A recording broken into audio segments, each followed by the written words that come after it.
Hello guys, welcome to Ed Sarathi. Ed Sarathi में आप सभी का स्वागत है। सो गाइस, हम डिस्कस कर रहे हैं comprehensive course on UPSC CSAT.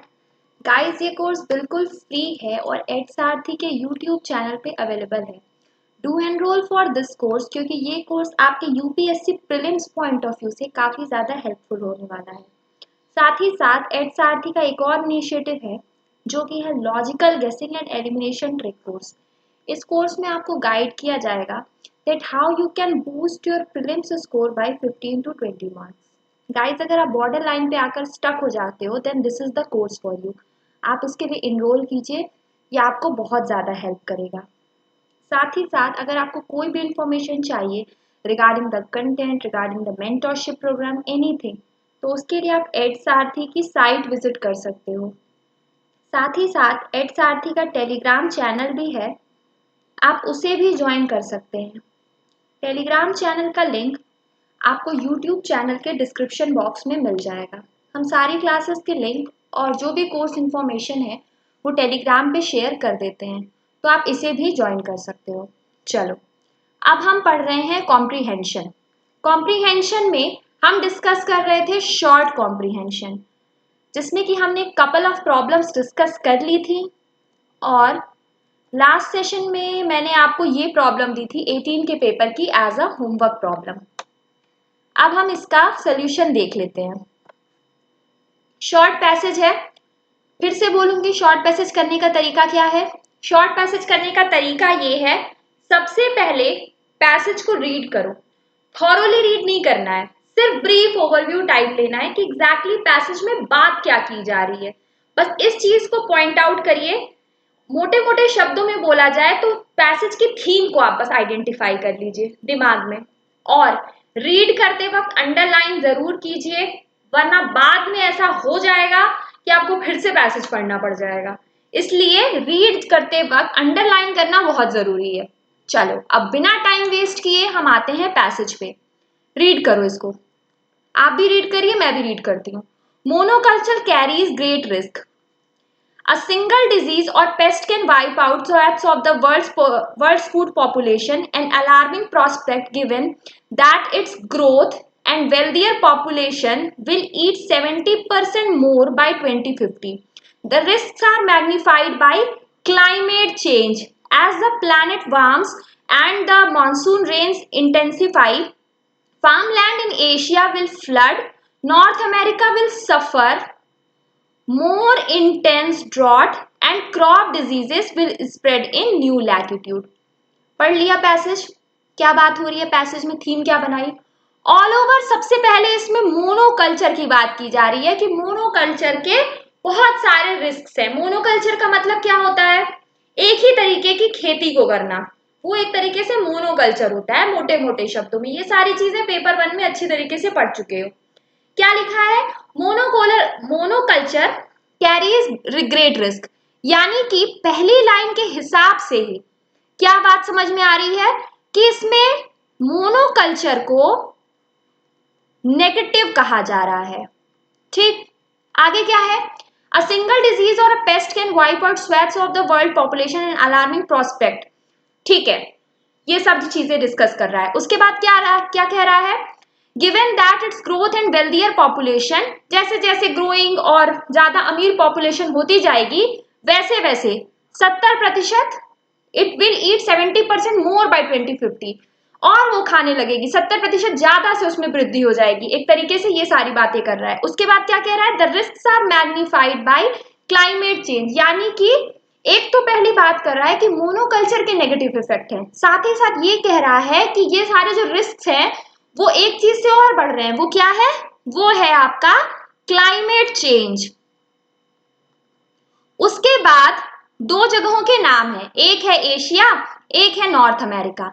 उसके बारे में क्या कह रहा है, as the planet warms and the monsoon rains intensify, farm land in Asia will flood, यानी कि एशिया के जितने फार्म लैंड हैं वो तबाह हो जाएंगे, और साथ ही साथ नॉर्थ अमेरिका में इंटेंस ड्रॉट आएगा और क्रॉप डिजीज भी फैल जाएगी नई नई जगहों पर।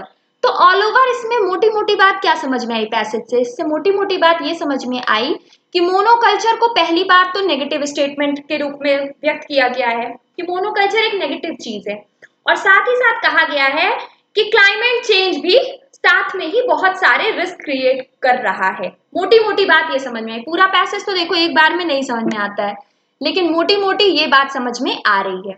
अब क्वेश्चन में क्या पूछ रहा है, Which of the following is the most logical, rational and crucial message given by the passage? पहले ही बता चुकी हूं, corollary, assumption, logical, rational, crucial, message, सिर्फ लॉजिकल और रेशनल बोल दे, इसका मतलब है बस सीधे सीधे कंक्लूजन पे आ जाओ, ज्यादा चीजों को तोड़ मरोड़ के मत सोचना। सीसैट के पेपर में ज्यादा सोचा बस वहीं खत्म हो जाता है खेल, तो ज्यादा नहीं सोचना है। ओवर थिंकिंग बहुत खतरनाक है इस पेपर में, इसलिए ओवर थिंकिंग स्पेशली पैसेज में ओवर थिंकिंग नहीं करनी है, थिंकिंग करिए बट ओवर मत करिए। पहला ऑप्शन क्या है, preserving crop genetic diversity is insurance against the effect of climate change. ये बताओ इस पूरे पैसेज में कहीं भी क्रॉप जेनेरिक डाइवर्सिटी की बात की गई है? नहीं की गई है। लेकिन एक बात बताओ, क्या इसके ऑपोजिट की बात नहीं की गई है? मोनोकल्चर का उल्टा क्या हुआ, एक ही तरीके की फसल उगाना मतलब मोनोकल्चर, क्रॉप जेनेरिक डाइवर्सिटी मतलब अलग अलग तरीके की खेती करना, तो ये दोनों एक दूसरे का उल्टा नहीं है। ऑल ओवर बात क्या कह रहा है, पहली लाइन कह रही है मोनोकल्चर कैरीज ग्रेट रिस्क, यानी कि मोनोकल्चर एक नेगेटिव बात कर रहा है, मोनोकल्चर के बहुत सारे नुकसान हैं। तो क्या हम ये नहीं समझ सकते हैं कि अगर मोनोकल्चर के बहुत नुकसान होंगे तो इसका मतलब अगर हम क्रॉप जेनेरिक डाइवर्सिटी को फॉलो करें तो ये वाले नुकसान कुछ कम हो जाएंगे, है कि नहीं? हो जाएंगे कि नहीं हो जाएंगे? सीधी सी बात है, अगर अगर आपको सीधे किसी एग्जाम में पास होना है तो उसका तरीका क्या होना चाहिए? किसी एग्जाम में अगर मैं ये बोल रही हूं नहीं पढ़ोगे तो फेल हो जाओगे, नहीं पढ़ोगे तो पास नहीं हो पाओगे, तो इसका मतलब क्या है? पास होने के लिए पढ़ाई कर लो, सीधी सी बात यही है, और कोई मतलब नहीं है। तो क्या बोल रहा है, प्रिजर्विंग क्रॉप जेनेरिक डाइवर्सिटी, इसका मतलब अगर आप क्रॉप जेनेरिक डाइवर्सिटी को लेकर के आइए तो आपका कुछ काम बन सकता है। क्या लिखा है लेकिन, is an insurance against the effect of climate change. देखो पैसेज में लिखा था the risk are magnified by changing climate, इसका मतलब क्लाइमेट चेंज और मोनोकल्चर दोनों मिलके एकदम तबाही मचाए हुए थे। तो अगर क्लाइमेट चेंज होता भी रहे, ठीक है, लेकिन उसके बाद भी अगर इस मोनोकल्चर को हम थोड़ा कंट्रोल कर लें, किसकी हेल्प से? क्रॉप जेनेरिक डाइवर्सिटी की हेल्प से, तो इसका मतलब जो भी प्रभाव पड़ रहे थे वो कुछ तो कम हो जाएंगे। इसका मतलब ऑप्शन ए अब तक की हमें सही लग रहा है। मोस्ट की बात कर रहा है तो ऐसा संभव है कि इससे भी अप्रोप्रिएट आपको ऑप्शन में मिल जाए। इसलिए एक बात बार बार मैं बोलूंगी, ये काम मत करना कि एक पढ़ो वो थोड़ा आधा अधूरा ही पसंद आया आपको पैसेज के हिसाब से और आप उसी को मार्क कर दीजिए ओएमआर में, ये काम मत करिएगा। बी पेशेंट, पेशेंस के साथ चीजों को रीड करिएगा। ऑप्शन बी पे आओ, despite great risk monoculture is the only way to insure food security in the world. Monoculture is the only way to insure food security in the world. क्या बात मैंने बोली, इस पैसेज में monoculture की बड़ाई तो की ही नहीं गई है, इस पैसेज में मोनोकल्चर की बड़ाई तो की ही नहीं गई है, तो ये पॉजिटिव स्टेटमेंट का तो कोई मतलब ही नहीं है। इसका मतलब ऑप्शन नंबर बी तो एकदम चला जाएगा। और दूसरी बात, ओनली वे लिख दिया, क्या बोला था मैंने स्टार्टिंग में ही हमने समझा है, अगर पैसेज की टोन एक्सट्रीम नहीं है तो आपके ऑप्शंस की टोन भी एक्सट्रीम नहीं हो सकती। ओनली वे की बात यहां नहीं कर रहा है, एकदम बिल्कुल कठिन बातें इसमें नहीं की जा रही है, एक तरफ से एक लाइन वाली चीज नहीं बोल रहा है, तो आप ओनली को देखते ही इसको सीधे हटा सकते हो। ऑप्शन सी पे आओ, more and more genetically modified crop only can save the world from impending shortage of food. Genetically modified crop, genetically modified crops की बात भी पूरे पैसेज में कहीं लिखी है? बिटवीन द लाइन्स, सीधा उल्टा, कहीं से भी, मतलब कहीं भी ढूंढ के जरा बताओ। जैसे क्रॉप जेनेटिक डाइवर्सिटी की तो बात कहीं पर पैसेज में उल्टा, अगर मोनोकल्चर का ऑपोजिट देखो तो ये समझ में आ भी रहा था, लेकिन जेनेटिकली मॉडिफाइड क्रॉप्स की तो कहीं बात ही नहीं कर रहा है। ये नहीं बोल रहा है कि जेनेटिकली मॉडिफाइड क्रॉप्स की वजह से हमारा वर्ल्ड जो है वो शॉर्टेज ऑफ फूड से बच जाएगा, ऐसे तो कोई बात नहीं कर रहा है। अगर पैसेज में ऐसी कोई बात नहीं कर रहा है तो अपने पेपर 1 के ज्ञान को यहाँ ना लगाते हुए इसको क्रॉस लगा देंगे आप। अगला आइए, Asia and north America will be the worst sufferer from climate change and consequent shortage of food। लिख रहा है एशिया और north America will be worst sufferer from climate change। बोल रहा है कि एशिया और नॉर्थ अमेरिका worst sufferers होंगे। देखो यहाँ क्या लिखा हुआ है, यहाँ लिखा हुआ है as the planet warms and the monsoon rain intensify farmland in Asia will flood, यानी कि एशिया के फार्मलैंड जो है वो बर्बाद हो जाएंगे। साथ ही साथ नॉर्थ अमेरिका के बारे में ये कह रहा है North America will suffer more intense drought. दूसरे जगहों से इसको कंपेयर नहीं किया जा रहा है, ऐसा नहीं है कि इस पैसेज में लिख दे रहा है कि भाई सबसे ज्यादा समस्या में एशिया और नॉर्थ अमेरिका ही आने वाले हैं, ऐसा कुछ नहीं लिख रहा है। ये दो केसेस जरूर हैं, नाम जरूर दे दिया है एशिया और नॉर्थ अमेरिका, लेकिन इसका मतलब ये नहीं हुआ कि यही बेचारे सबसे ज्यादा सफर करने वाले हैं, ऐसा कुछ नहीं कह रहा है इस पैसेज में। अगर इस पैसेज में ऐसा नहीं कह रहा है, फिर से वही बात बोलूंगी, यहाँ क्या पॉइंट आउट किया था, only way worst sufferer, extreme बात हो गई ना। कोई बहुत अगर स्ट्रिक्ट बात पैसेज में नहीं कही जा रही है स्ट्रिक्टली कि इसके अलावा कोई रास्ता है ही नहीं, तो आपके ऑप्शंस में भी वैसी कोई बात नहीं की जाएगी। इसका मतलब ऑप्शन नंबर डी भी आपका गलत हो गया। जब ये क्वेश्चन पेपर में आया था तो बहुत सारे स्टूडेंट्स ने इसका आंसर डी मार्क किया था। कैसे मार्क किया था, एशिया पढ़ा नॉर्थ अमेरिका पढ़ा, मार खुशी में कहे अरे रे रे एशिया मिल गया नॉर्थ अमेरिका मिल गया, वाह वाह ये तो बात पैसेज में कही जा रही है, चलो चलो इसको जल्दी से मार्क कर दो। यहाँ तो क्रॉप जेनेरिक डाइवर्सिटी बोल रहा है और हमें ये ट्रिक पता है कि जो बात पैसेज में नहीं कही जा रही है वो बात कभी भी सही नहीं होगी।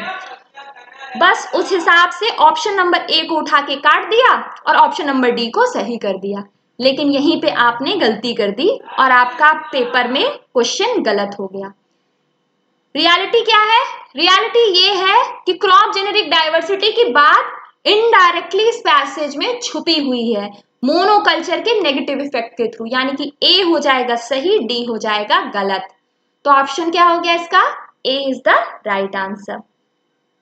अब एक काम करिए, ये 2019 का एक पैसेज है, इसको लीजिए आप एज अ होमवर्क प्रॉब्लम, इसका स्क्रीनशॉट ले लीजिए गाइस। और मैं बार बार एक बात बोलूंगी, जो भी होमवर्क प्रॉब्लम्स मैं यहाँ पे दे रही हूँ, देखो हमारा काम ये है कि हम कम समय में ज्यादा से ज्यादा गेन करें। तो कम समय में ज्यादा से ज्यादा गेन करने का तरीका ही यही है कि आप साथ के साथ प्रैक्टिस करते चलो, प्रैक्टिस करते चलोगे तो चीजें आपके लिए आसान हो जाएंगी। इसको सॉल्व करना और इसका आंसर आप सभी मुझे कमेंट सेक्शन में दीजिएगा। अब एक काम करते हैं, आ जाते हैं अपने डीआई पे। डीआई में मैंने बोला था कि मेरी तरफ से डीआई खत्म है और एक लास्ट प्रॉब्लम मैंने आपको दी थी एज अ होमवर्क प्रॉब्लम, ये वाली प्रॉब्लम थी। इसका आंसर मैक्सिमम स्टूडेंट्स ने कमेंट सेक्शन में सही भी दिया है, बढ़िया। वैसे भी देखो डीआई में कुछ नहीं होता है, मैंने क्या बताया, अगर डीआई पेपर में आ गया, मान लो कि सच मान लेना तुम लोग उस दिन कि हाँ तुम लोगों की पूजा पाठ सारी सार्थक सिद्ध हो गई और तुम लोगों को एक बहुत आसान पेपर मिल गया, क्योंकि मैक्सिमम यूपीएससी में जिस तरीके के डीआई पूछते हैं उसमें कुछ नहीं होता है, बहुत ही आसान डायरेक्ट ही चीजें रहती हैं, ज्यादा आपको दिमाग लगाने की जरूरत नहीं होती है। क्वेश्चन पे आओ, क्वेश्चन में क्या कह रहा है, if the psychology professors in the university constitute 2% of all professors in the university, then what is the number of professors in the university? number of professors आपको यूनिवर्सिटी में निकालने हैं, जबकि ये रिलेशन दिया हुआ है if the psychology professor constitute 2% of all professors in the university। तो यहां से हम साइकोलॉजी प्रोफेसर्स को पहले देख लें कि क्या हम निकाल सकते हैं उनकी क्वांटिटी, बिल्कुल निकाल सकते हैं। कहां से निकालोगे, ये दिया हुआ है आपको, number of professors in selected discipline in a university by sex दिया हुआ है, ठीक। साइकोलॉजी कितनी फीमेल है, 4 और 8 के बीच में कहीं लाई कर रहा है, इसका मतलब 6, ठीक। मेल कितने हैं? 4। तो टोटल कितने हो गए साइकोलॉजी के प्रोफेसर? 10 हो गए। क्या दे रहा है? साइकोलॉजी के जो प्रोफेसर्स हैं वो हैं 2% टोटल के। ये पता है आपको, साइकोलॉजी के प्रोफेसर 10 हैं, इसको उठा के रख दो। 10 इज इक्वल्स टू, परसेंट को फ्रैक्शन में बदल लो, 2 डिवाइड बाई 100 इंटू टोटल। क्या आ गया? टोटल प्रोफेसर्स आ गए यूनिवर्सिटी में 500। What is the answer? B. Clear?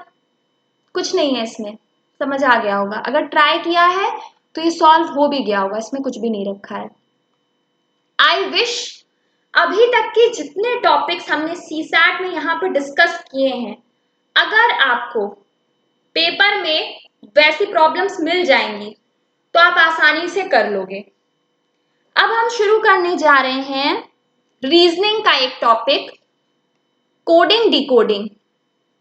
अगर मैं कोडिंग डिकोडिंग की बात करूं तो आपके 2020 के पेपर में दो प्रॉब्लम्स पूछी गई थी कोडिंग डिकोडिंग से डायरेक्ट।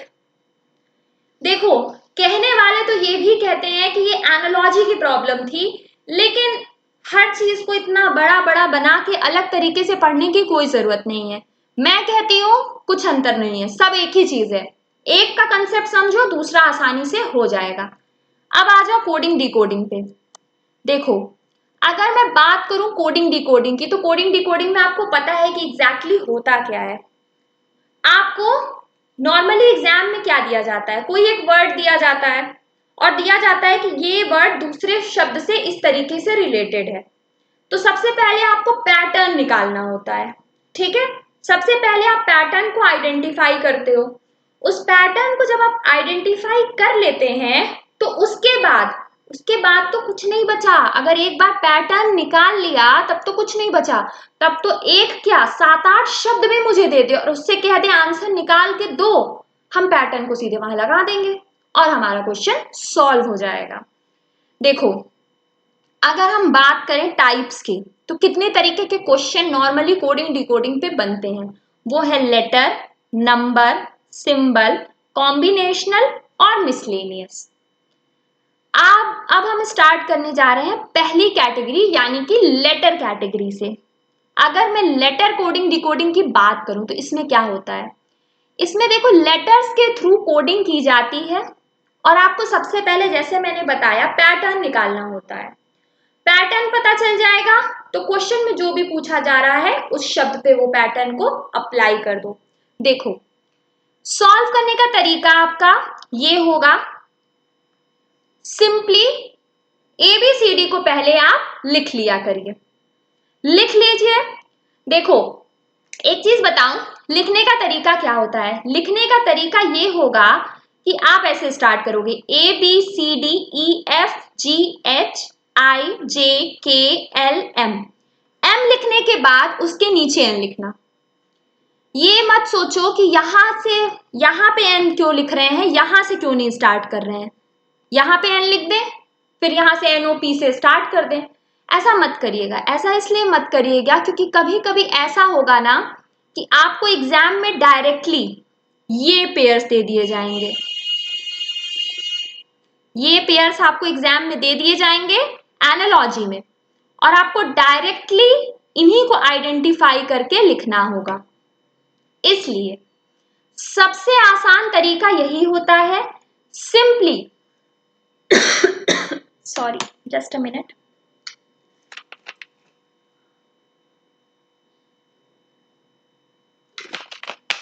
इसलिए सबसे आसान तरीका यही होता है कि आप सिंपली A to Z तक के आप लेटर्स को सबसे पहले लिख लो, ठीक है? लेटर्स को लिख लीजिए, उसके बाद क्या करो, उनकी कर दो उठा के नंबरिंग, ठीक है? और लिखने का तरीका मैंने ऑलरेडी बताया है। लिखने का तरीका ये होगा, A to M आप ऐसे लिखोगे, फिर N to Z आप ऐसे लिखोगे। ये जो मैंने आपको एक टेबल दी हुई है, ये लिखने का तरीका होगा। देखो, हर लेटर कितने नंबर पे आता है, उसको याद रखने के बहुत सारे शॉर्टकट्स भी हैं। जैसे कंप्यूटर की F6 की है आपकी, G7 सबमिट है। H की बात करो तो अगर उसको ऐसे ऐसे बढ़ा दो तो 8 हो जाता है।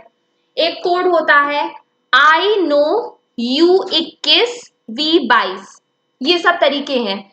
J है आपकी जर्सी नंबर 10, तेंदुलकर साहब की जर्सी होती है 10 नंबर, तो आप जर्सी नंबर 10 से याद रख सकते हो। K11 किंग्स 11 पंजाब IPL की टीम है, सभी यहाँ क्रिकेट के शौकीन होंगे तो किंग्स 11 से याद रख सकते हो। L12 से 12 किलो लड्डू। उसके बाद M13 मैं तेरा हीरो, M13 हो गया तो उसी हिसाब से N आपका 14 हो जाता है। इसी तरीके से याद रखने के बहुत सारे तरीके हैं, ठीक है। लेकिन अगर आपको ये सब याद नहीं भी रहता है then it's not a big deal. सीधे उठा के ए से लेकर के जेड तक लिखो और उठा के नंबरिंग कर दो। इतना अगर स्ट्रेस माइंड नहीं ले पाता है कि ये सारी चीजें कैसे हम याद रखें, तो इतना स्ट्रेस लेने की जरूरत नहीं है, सीधे नंबरिंग कर दो तब भी काम बन जाता है। एक बार यहां तक कि मैंने आपको बता दिया है और आगे का भी बता दे रही हूँ। ऑक्सीजन 15, मैंने पैरामाउंट 16 का बैच ज्वाइन किया था, इस तरीके से याद रख सकते हो। 17 साल की क्वीन ने 18 साल के राजा से शादी कर ली, ठीक, याद हो गया। 17, 18, 19। T20 क्रिकेट की बातें भरपूर हो रही हैं। जर्सी नंबर 10 तेंदुलकर साहब की, किंग्स 11 पंजाब, T20, ये सब याद हो गया होगा। उसके बाद M का उल्टा W बन गया, तो इसमें +10 कर दो, कितने नंबर पे पहुंच जाओगे, 23। और XYZ तो सबको याद रहता है। तो ये सारे तरीके हैं याद रखने के। अगर ये याद रहते हैं बढ़िया, नहीं याद रहते हैं कोई बात नहीं, नंबरिंग कर लेना। लेकिन लिखने का तरीका यही होना चाहिए, क्योंकि कई बार एनालॉजी में, मैंने फिर से बोल रही हूँ बार बार इन चीजों को ब्रीफली आप समझ लीजिए ढंग से। कई बार ऐसा होगा कि एक पेयर आपको दे देगा AZ, एक दे देगा CX, और आपसे बोलेगा अब आप आइडेंटिफाई कीजिए कि EV के करस्पॉन्डिंग कौन सा पेयर होगा। तो अगर ऐसे लिखोगे तो सीधे GT लगा दोगे, सोचना ही नहीं पड़ेगा, समझ जाओगे कि हाँ ठीक है, एक एक की स्पेसिंग पे बात हो रही है, तो आप आसानी से कर ले जाओगे। वैसे अगर नंबरिंग करके सोचने जाओगे तो समय बहुत व्यर्थ होने वाला है, इसलिए ज्यादा समय व्यर्थ मत करना। ये तो देखो हो गई फॉरवर्ड पोजीशन की बात, 1 2 3 4 करके 26 तक नंबरिंग कर लो। दूसरा है आपका रिवर्स पोजीशन। रिवर्स पोजीशन का सिंपल फॉर्मूला बनेगा 27 माइनस नॉर्मल पोजीशन। कैसे आया, नंबरिंग आप कहां से शुरू करोगे, रिवर्स नंबरिंग मतलब Z से शुरू करना है। क्या हो जाएगा 1 2 3 4, आ कैसे रहा है ये 26 कैसे आया, 27 माइनस 1, सॉरी 26 नहीं, ये 1 कैसे आया, ये रिवर्स पोजीशन कैसे आई, 27 माइनस 26 से आई। फॉरवर्ड पोजीशन को आपने माइनस कर दिया। ये कैसे आया 2 आपका, 27 माइनस ऑफ 25, 2 आ गया। इस तरीके से आप चीजों को समझ सकते हो। अब बिना ज्यादा समय बर्बाद किए हम पहले क्वेश्चन पे आते हैं। ये आपके 2018 के पेपर में पूछी हुई प्रॉब्लम है, इसका हम सोल्यूशन देखते हैं। If LSJ XVC is the code for Mumbai, then the code for Delhi is।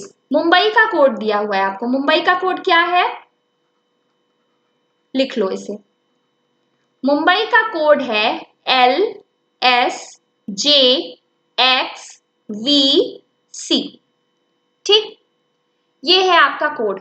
तो देखो करने का तरीका इस प्रॉब्लम को क्या होगा, इस प्रॉब्लम को करने का तरीका ये होगा, या तो उठा के सबके नंबर लिख दो और देख लो पैटर्न क्या मिल रहा है, नहीं तो काउंटिंग करके देख लो, दोनों में से कुछ भी कर सकते हो। कैसे करोगे, ऐसे शुरू करो, LM कितनी पोजीशन -1, STU -2, JKLM -3, X से आया, YZAB -4 आ गया, VWXYZ -5, ए आप फिफ्थ पोजीशन पे आ गया, -5 हो गया। C D E F G H I -6, pattern क्या बन गया, -1 -2 -3 -4 -5 -6।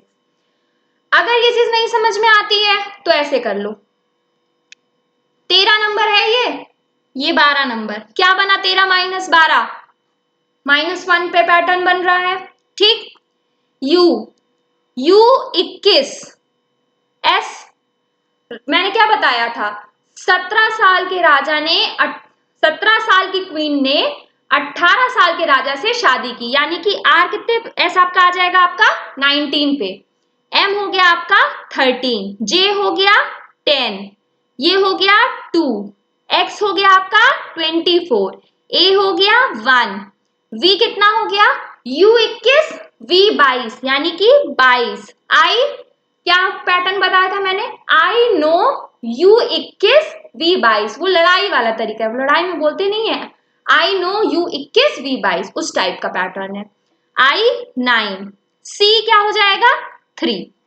अब जरा पैटर्न मैच करके देख लो, 13 -1 12, 21 माइनस ऑफ 2 19, 13 -3 10, जब सेकेंड पोजीशन से -4 करोगे 24 पे आ जाओगे, 25 26 1 2 पहुंच गए ना।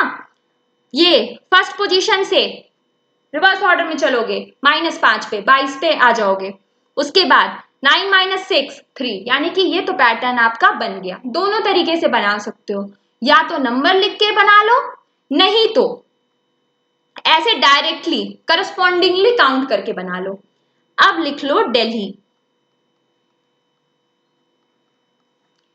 और पैटर्न लिख लो, -1 -2 -3 -4 -5, 5 ही तक रहेगा, आगे तो कुछ है ही नहीं।